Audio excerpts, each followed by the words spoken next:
आदरणीय दूर दूर से आए धर्म प्रेमी सज्जनों, माता एवं बहनों, नौजवान साथियों, आज बड़े सौभाग्य की बात है। मधुबनी जिला के अंतर्गत खरगामा ग्राम में 2 दिवसीय सदगुरु कबीर सद्ज्ञान महायज्ञ का आयोजन किया गया है। इसी संदर्भ में हम लोग बहुत समय से भजन के माध्यम से, उपदेश के माध्यम से सदगुरु कबीर साहब के विचारों को सुन रहे थे। इसी संदर्भ में साहब के विचारों में से एक दो पंक्ति दोहरा कर रहा हूँ। बोलिए सदगुरु कबीर साहेब की। साहब इशारा करते हैं, समझाए समझे नहीं, समझाए समझे नहीं, करे बहुत अभिमान, गुरु को शब्द अच्छे लिखे, कहे सकल हम जान। साहब इशारा करते हैं, हम मानव प्राणी को आज जो यह सत्संग का आयोजन किया गया है, इस सत्संग से हम लोगों के जीवन में अध्यात्म का उन्नति होना चाहिए। यह जो सत्संग का आयोजन किया गया है, इससे हमारे जीवन में, हमारे आचार विचार में, हमारे सोच में यह एक बदलाव का केंद्र है। सत्संग का मतलब ही है हम अपने जीवन में बदलाव लाना, हम अपने आचरण में बदलाव लाना। अगर इस सत्संग से हमारे जीवन में कुछ नई उपलब्धि, नया सोच अगर नहीं हुआ तो यह सत्संग निरर्थक चला जाएगा। क्योंकि यह सत्संग में जो हम लोगों ने अपना बहुमूल्य समय दिया है कुछ सीखने के लिए, कुछ जानने के लिए, अगर हम लोग इस सत्संग से नहीं जान पाए तो हमारा जीवन निरर्थक चला जाएगा। तो हम लोगों को यह निर्णय करना है जो हम अपने जीवन में हर बिंदु पर, हर पहलू पर विचार करके जीवन को जीना चाहिए। अगर हम लोग विचार नहीं करेंगे तो यह जीवन में बहुत सारे अंधविश्वास है, बहुत सारे पाखंडवाद है, बहुत सारे रूढ़िवाद है। इसमें फंस करके हमारा जीवन जो है नकारात्मक सोच की ओर चला जाएगा, हमारा जो है जीवन जो है कुमति की ओर चला जाएगा। तो हम लोगों को ऐसे जीवन को नहीं जीना चाहिए, हम लोगों को अभिमान रहित जीना चाहिए। अगर हम सत्संग भी सुन रहे हैं और हमारे जीवन में अभिमान है, हमारे जीवन में पद प्रतिष्ठा का गुमान है, तो यह मानव का नीति नहीं है, मानव का विचार नहीं है। मानव का मतलब है जो हम एक दूसरे के प्रति सुख दुख में साथ होना, एक दूसरे के प्रति प्रेम से रहना, एक दूसरे के प्रति भाईचारा कायम करना, एक दूसरे के प्रति हर बिंदु पर साथ रहना। आज हम लोग देखते हैं अपने दुख से हम लोग दुखी होते हैं, लेकिन पराये दुख से दुखी नहीं होते। तो ऐसा जीवन हमारा नहीं होना चाहिए। हम अपने दुख में दुखी हो या नहीं हो चलेगा, लेकिन अगर कोई व्यक्ति दुखी है तो उसमें हम लोगों को उसका सहयोगी बनना, उसका साथ बनना है। क्योंकि सदगुरु कबीर साहब का पद है, मैदान में मारे उसी को मीर कहते हैं, मैदान में मारे उसी को मीर कहते हैं, दिल को छू जाए उसी को तीर कहते हैं, पराई पीर को हर ले उसी को पीर कहते हैं। ऐ मानव के पुजारी, जो मानव को समझ ले उसी को सत्य कबीर कहते हैं, उसी को सत्य कबीर कहते हैं। साहब का इशारा है, हम अगर किसी के दिल पे अगर वाणी का वह जख्म हो, चाहे वह किसी शब्द का जख्म हो, अगर हम किसी के दिल पे अगर ठेस देते हैं, किसी के दिमाग पे ठेस देते हैं, किसी के शरीर को कष्ट देते हैं, तो ये मानव का नियम है। हम लोगों को ऐसे वाणी का प्रयोग नहीं करना है जिससे किसी का हानि हो जाए, किसी का नुकसान हो जाए। हम लोगों को वैसे वाणी का प्रयोग करना है जिससे हमारा समाज जो है एक रूपता में रहे। एक रूपता जैसा हमारा पूर्वज एक दूसरे के प्रति समर्पण की भावना था, प्रेम की भावना है, वैसे हम लोगों को जीना चाहिए। आज सत्संग होता है, हर गांव में होता है, हर शहर में होता है, लेकिन हम लोगों के अंदर प्रेम नहीं है। प्रेम क्यों नहीं है, इस चीज को हम लोगों को जानना पड़ेगा। अगर हम अपने जीवन में स्वार्थ रहित अगर जीवन जीना आरंभ कर दे तो एक दूसरे से हमारा प्रेम हमेशा बना रहेगा। अगर हम लोग निस्वार्थ जीना चालू कर दे तो हम लोगों के अंदर इतना स्वार्थ भरा हुआ है, इतना ममता भरा हुआ है, इस स्वार्थ से हमारा प्रेम बिखर रहा है, हमारा परिवार बिखर रहा है, हमारा सत्य बिखर रहा है।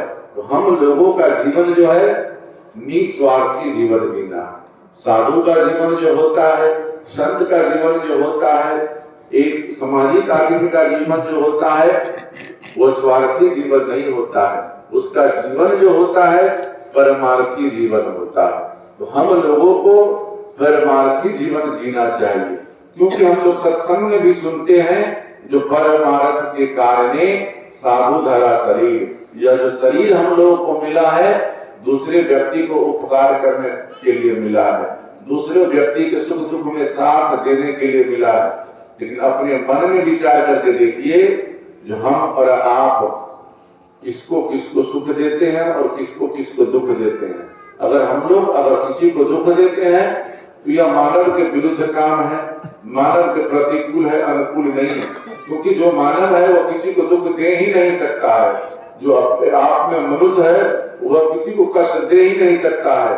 जो सिर्फ मनुष्य का शरीर धारण करके ही है, उसके अंदर में मनुष्य का गुण नहीं है, मनुष्य का विचार नहीं है, वही व्यक्ति एक दूसरे को कष्ट देता है। वैसा जीवन हम लोगों को नहीं जीना है जिस जीवन से किसी का अपकार हो जाए। और इस संसार में न कुछ लेके आए हैं न कुछ ले जा पाएंगे। जो भी मिला है धन संपत्ति, रुपया पैसा, मान सम्मान, यह सब माया का एक रूप है। जब तक हम लोग जीवित हैं इसको देख रहे हैं। यह शरीर से जीवात्मा निकल जाएगा, सब यही छूट जाएगा। किसी नीतिकारों ने कहा है सांस का पिंजरा एक दिन छूट जाएगा, सांस का पिंजरा एक दिन छूट जाएगा, हर मुसाफिर राह में छूट जाएगा। अगर यह सांस अगर निकल जाए तो जितना भी आपका रिश्ता हो, नाता हो, सगा हो, संबंधी हो, जो आपने पद को अर्जन किया है, प्रतिष्ठा को अर्जन किया है, जितने भी चीजों को आपने अर्जन किया है, सब यही रह जाएगा और आपको यह संसार छोड़ के चला जाना होगा। तो इस संसार से हम लोगों को अधिक जो है इससे न खुशी रहना है न इससे अधिक हम लोगों को प्रेम रखना है। क्योंकि हम लोग यह जानते हैं यह संसार एक दिन छोड़ के चला ही जाना है। तो इससे हमता ममता क्या, इस हमता ममता को अपने जीवन से अगर निकाल दिए तो सबसे बड़ा हमारे जीवन का जो है जंजाल खत्म हो गया, हमारे जीवन का विकार खत्म हो गया। और हम लोगों को यह हमेशा विचार करना चाहिए, यह शरीर मिला है एक दूसरे को सहयोग करने के लिए। साहब का पद है जो तन मन धन से कीजिए निस्दिन पर उपकार, और यही देह सार नर देह से निस्दिन करिए वाद विवाद विसार। यह शरीर जो मिला है तन से मन से धन से निस्दिन हम लोगों को उपकार करने के लिए। अगर आप यह शरीर से, यह धन से, यह मन से, विद्या से अगर हम लोगों ने किसी का अगर उपकार नहीं किया, भला नहीं किया, तो यह जो मनुष्य का जीवन जो है जब तक इसमें जीवात्मा है यह शरीर सार है। यह इससे अगर जीवात्मा निकल जाए तो यह शरीर आसार हो जाएगा। इस शरीर का कोई काम नहीं है। तो जब तक हम लोग जीवित अवस्था में हैं हम लोगों को हमेशा जीवन के अंदर वाद विवाद से मुक्त रहना चाहिए। क्योंकि वाद विवाद के चक्कर में हम लोग अपने भक्ति को विसार देते हैं, अपने कर्म को भूल जाते हैं। तो वाद विवाद में हम लोगों को नहीं जीना है। वाद विवाद जो भी है उसको रोज खत्म करना है और रोज हम अपने जीवन में संत महापुरुषों को विचार को अपनाना है, उनके वाणी को अपनाना है, उनके रहनी को अपनाना है। आज हम लोग जो है चित्र के पीछे भाग रहे हैं। लोग कहते हैं जो सब कबीरपंथी जो होता है किसी को नहीं मानता है, कबीरपंथी सबको मानता है, सिर्फ आडंबर को नहीं मानता है। अंधविश्वास को नहीं मानता है, पाखंडवाद को नहीं मानता है, रूढ़िवाद को नहीं मानता है, बाकी सबको मानता है। लोग यह भी कहते हैं जो कबीरपंथी मूर्ति पूजा को नहीं मानता है। कबीरपंथी जो है, जो व्यक्ति जो भी हमारे देश के महापुरुष हैं उनके विचार को मानता है, न कि चित्र को मानता है। चित्र में कुछ है ही नहीं, वह फोटो है, कागज का बना हुआ है, उसका रूप कैसा है, आकार कैसा है, रंग कैसा है, जिसको हमने देखा ही नहीं है उसको हम कैसे जान सकते हैं। अगर जानना है तो हम लोगों को महापुरुषों के विचार को अपनाना है, न कि उनके चित्र को अपनाना है और चित्र में हमको फंस जाना है। अगर हम हमारे देश में जितने भी महापुरुष हैं उनके कर्म को जीवन में उतारेंगे, उनके ज्ञान को जीवन में उतारेंगे, तो एक दिन हम अपने जीवन को उनके जैसा तो नहीं लेकिन उनके बताए हुए रास्ते पे हम लोग चल सकते हैं। तो हम लोगों को यह मूर्ति के चक्कर में नहीं फंसना है, महापुरुषों के विचारों के चक्कर में फंसना है। क्योंकि अगर मूर्ति पूजा से अगर कल्याण होता, पत्थर पानी से पहाड़ से कल्याण होता, तो हम लोगों को गुरु के शरण में जाने की जरूरत नहीं होता। आज हम लोग को कुछ होता, आप इतिहास उलट करके देखिए, जितने भी महापुरुष हैं, कोई विपत्ति आया, चाहे वह राम हो, कृष्ण हो, जो भी महापुरुष है, सबों ने गुरु के पास गया और गुरु से ही उनको ज्ञान की प्राप्ति हुई और उन्हीं के ज्ञान से उनका आज हम लोग नाम लेते हैं। और हम लोगों को अगर कोई विपत आता है, कोई आपत्ति आता है, कोई कष्ट आता है, तो हम लोग पानी पत्थर पहाड़ के चक्कर में चले जाते हैं, यंत्र मंत्र के चक्कर में चले जाते हैं, झाड़ फूक के चक्कर में चले जाते हैं, जिससे हमारा जो असल काम है, असल ज्ञान है, वह भी खत्म हो जाता है। अगर हम लोगों के जीवन में कोई विपत्ति आए तो हम लोगों को गुरु के शरण में जाना चाहिए। जो हमसे चाहे गांव हो, समाज हो, हमारे परिवार में जो ज्ञानी लोग हो, उनके शरण में जाना चाहिए, तब हमारी समस्याओं का हल होगा। ना कि हम इधर उधर भटकेंगे, इससे हमारा समस्या का समाधान हो जाएगा, ऐसी बात नहीं है। सदगुरु कबीर साहब हर बिंदु पर हम लोगों को धर्म को तोड़ दिए हैं। क्योंकि सदगुरु कबीर साहब का पद है, जो यंत्र मंत्र सब झूठ है, मत धर्मी जग कोई और सार शब्द जाने बिना काला हंस न होए। संसार के जितने भी यंत्र मंत्र है, झाड़ फूक है, यह सबसे हमारा कल्याण होने वाला नहीं है। जब तक हमको सार शब्द की उत्पत्ति नहीं होगा और सार शब्द को जब तक हम लोग नहीं लगेंगे, तब तक हमारा धर्म मिटने वाला नहीं है। और हम लोगों को यह जीवन में जितना हम लोग, यह जो होता है, एक पहर का मतलब होता है 3 घंटा और 8 पहर का मतलब होता है 24 घंटा। तो सदगुरु कबीर साहब इस पर भी कहे हैं, जो 5 पहर धंधे गया, 3 पहर गया सोए और 1 पहर गुरु भक्ति बिना मुक्ति कैसे हो। विचार कीजिए, हम लोग दिन रात धन के पीछे, जमीन के पीछे, पद प्रतिष्ठा के पीछे, ना जाने या संसारिक जो भौतिकवादी उसके पीछे लगे हुए हैं। और अपने मन में विचार करके देखिए, जो ज्ञान है, साधना है, सत्य है, सेवा है, सत्संग है, उसके लिए हम अपने जीवन में जो 24 घंटा होता है, उसमें से कितना सेकंड, कितना मिनट हम लोग निकालते हैं। अगर हम लोग अपने लिए निकालेंगे तब हम समझेंगे कि हम कुछ कर रहे हैं, सत्संग हो, भजन हो, ज्ञान हो, सेवा हो। अगर हम ऐसा नहीं करते हैं तो हमारा कल्याण कभी होने वाला नहीं है। लाख आप उपाय कर लीजिए, लाख जतन कर लीजिए, कुछ होने वाला नहीं। और यह अंत समय में नहीं होगा, जब तक आपका शरीर जो है काम कर रहा है, जब तक हम क्रिया कर्म अपने से कर रहे हैं, तब तक हम भक्ति भजन भी कर सकते हैं। आज हम लोग अपने अपने घर से ही सत्संग में, खरगामा के विद्यालय पे हम लोग सत्संग में आए हैं। शरीर में बल है, तो अगर शरीर में बल न होता तो हम लोग यहाँ नहीं आते। तो हम लोगों को जो अच्छा काम है वह सबसे पहले करना चाहिए।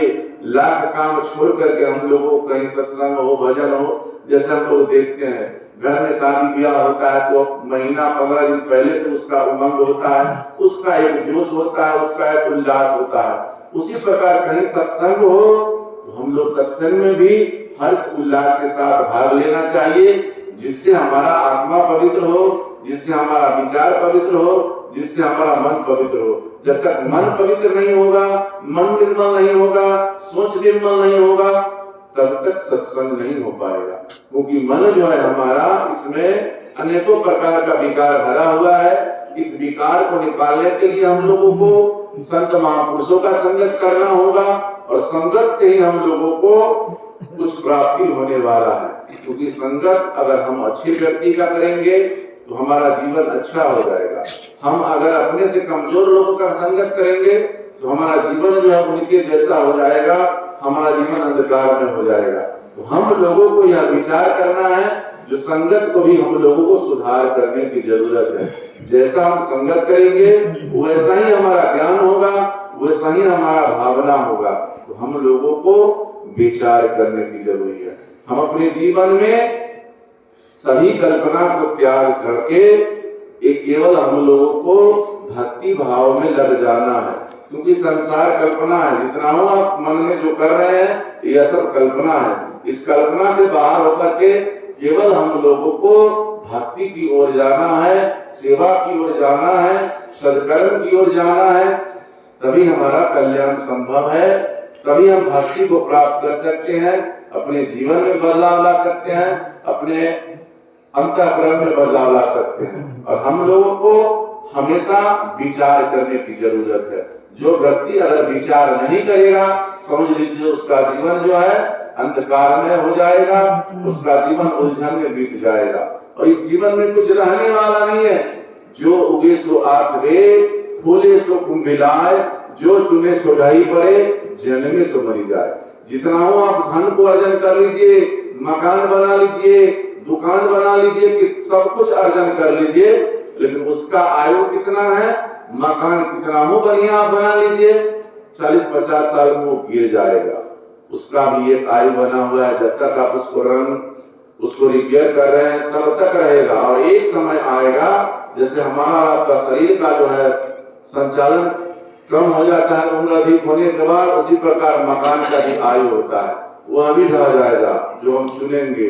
और सूर्य जो हम लोग देखते हैं पूर्व की ओर से उगता है, शाम होते होते पश्चिम की ओर ढल जाता है। तो आप लोग गौर करके देखिएगा, उगता हुआ सूरज को सब नमस्कार करता है, लेकिन डूबते हुए सूरज को आज तक किसी ने नमस्कार नहीं किया है। उसी प्रकार आप अपने कर्म से, आप अपने विचार से अगर आगे हैं तो आपको लोग सम्मान करेंगे।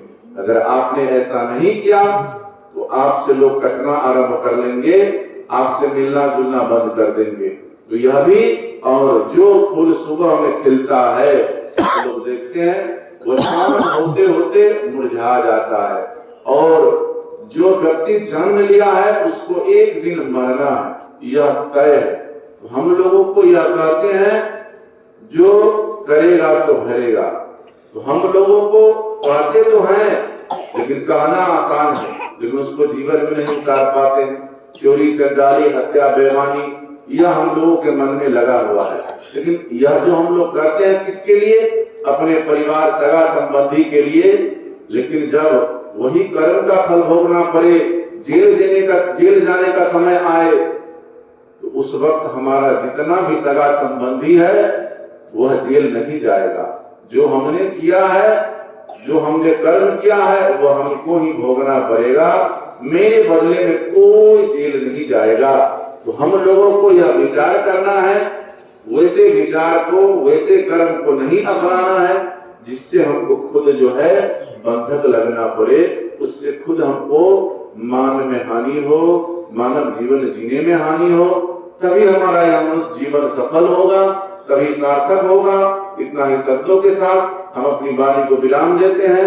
बोलिए सदगुरु कबीर साहिब की जय, संत समाज की जय, भक्त समाज की जय।